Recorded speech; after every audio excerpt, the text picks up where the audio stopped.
Horizon Blue 1919 has one of the most unique weapon systems I've ever seen in a Roblox game. Instead of the usual shoot your gun and your character ejects the shell casing automatically, you have to physically click to open the bolt, meaning after every shot you gotta click again or your gun won't shoot. Especially when you're new to the game, you might line up a shot perfectly and not be able to shoot because you forgot to eject the shell casing. By combining their absolutely amazing smoke physics and the suppression feature, which can make you or the enemy less accurate, every piece of combat feels way grittier and scary as you frantically pull your bolt in close quarters combat.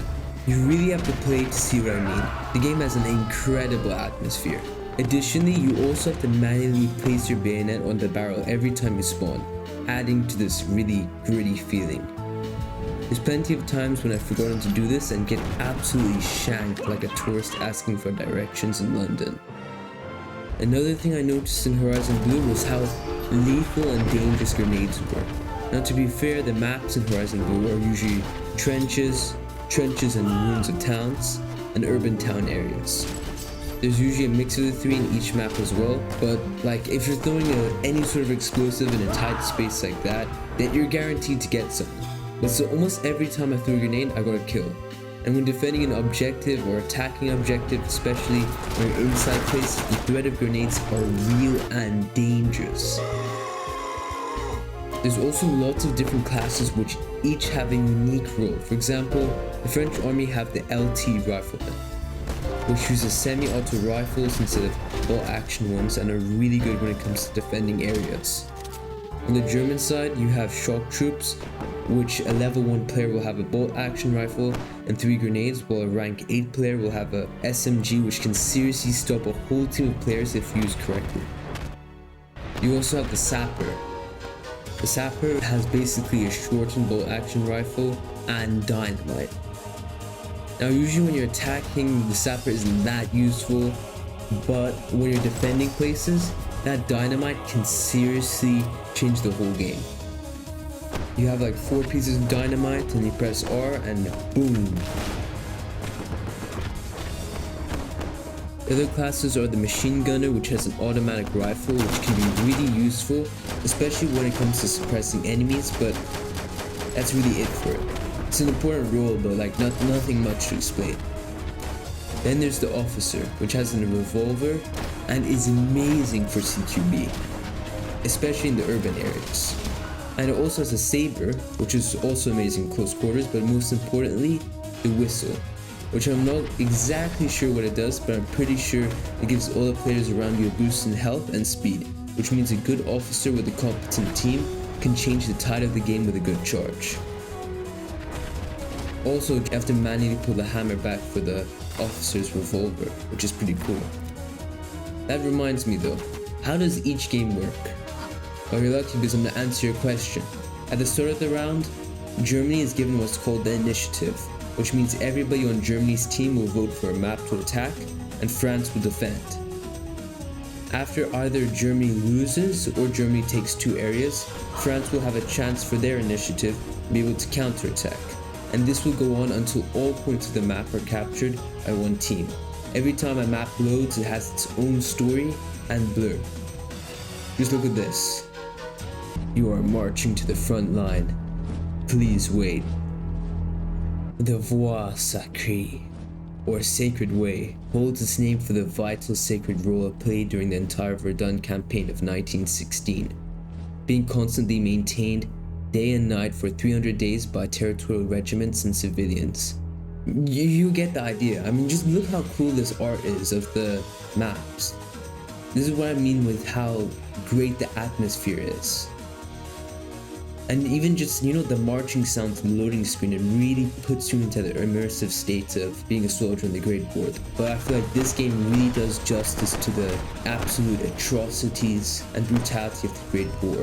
Which brings me to my next thing, artillery. What's really interesting in Horizon Blue is how smart artillery is.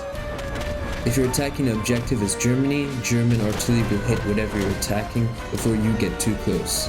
And just after you take an objective, the French artillery will hit your newly won objective, forcing you to hold and not chase after the French army as it retreats to its new defense. Not only is this realistic in how artillery was used in World War I, but artillery serves an in-game purpose as well, in giving each team a chance to gather themselves or to suppress a defense that's been holding on for way too long. And with the game's amazing smoke physics, the artillery falling the distance just looks incredible. This might be one of the most visually stunning games I've seen in a while. And to go with that, the sound design of bullets whizzing past you, ricochets. Why do the bullets ricochet so crazy? Look at that. And also in the skybox, you have all these guns shooting, smoke in the background. It just adds to make you feel like you're part of a way bigger battle. And also it's really visually stunning as well.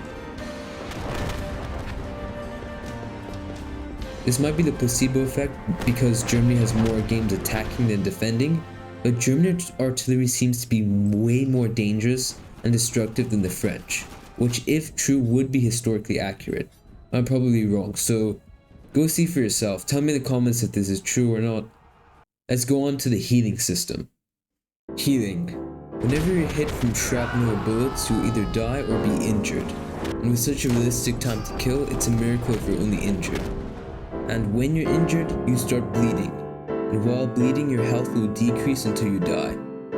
Horizon Blue has a really cool full body system where, depending on where you got hit, you'll bandage up different areas. Look at these really cool animations for each different body part.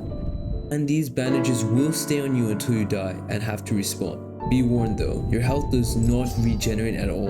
So you can be running and walking fine with 15 health, but then tripping wrong will kill you. This means that bandaging yourself up before you bleed too much is essential. Unlike other games like Centaura, where after getting shot you can easily just shoot back, Horizon Blue forces you to be out of the fight for a bit to patch yourself up. And whenever you shoot someone, even in the arm, it temporarily takes them out of the fight too, giving your team just some time to charge or do whatever else. The bleeding system combined with such a high time to kill also forces you to be way more careful and cautious when going around the map and fighting.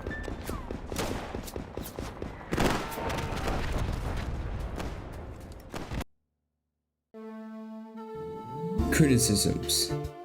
Yeah, I know in the thumbnail I said it was a perfect World War I game, but really it's far from that. But let's be honest here, that was just clickbait. The game is still in alpha, so there's still some rough edges to work on, but I know it will be in good hands since the dev behind this is the same dev from Frontline Carolina, which is a game about the war between Finland and the Soviet Union in 1939. So you can tell already, this guy is really experienced. Now the first criticism I want to go over is, where is the machine guns? There's only like 1 to 2 maximum machine guns per map, or sometimes not at all in some of the maps. There should be at least like 1 in every trench. And also because of this problem, like the lack of machine guns, leads to the main criticism I have. I've played around an almost equal amount of times as attacking side and the defending side. Maybe playing the defending side a little more, and I've lost 2 games as attacking side, but for the defending side, I've only won 3 games. The advantage between the attacking side compared to the defending side is actually crazy. And I think the main reason for this is this lack of defending fortifications like barbed wire, machine guns, mainly the machine guns, maybe even just adding more ditches. Now the maps are already really great, but it would be so much better if there was just some more fortifications so the defending side was actually playable. Now the game is an alpha and I'm sure these issues will be fixed. So if you want to help it out, then go check out this game. The name is Horizon Blue 1919, and comment down below what other games I should review.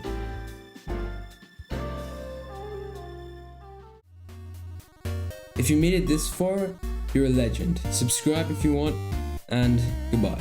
You can also just stay and listen to the outro music. It's your choice. Or you can just stay here and also look at me. Be pretty weird though.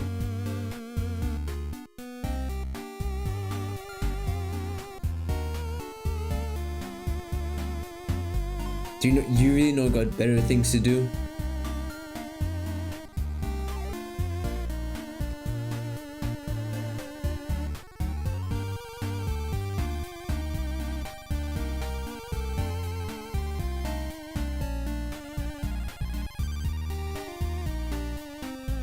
I mean, the outro music is pretty nice, but like, you don't have to stay here this long.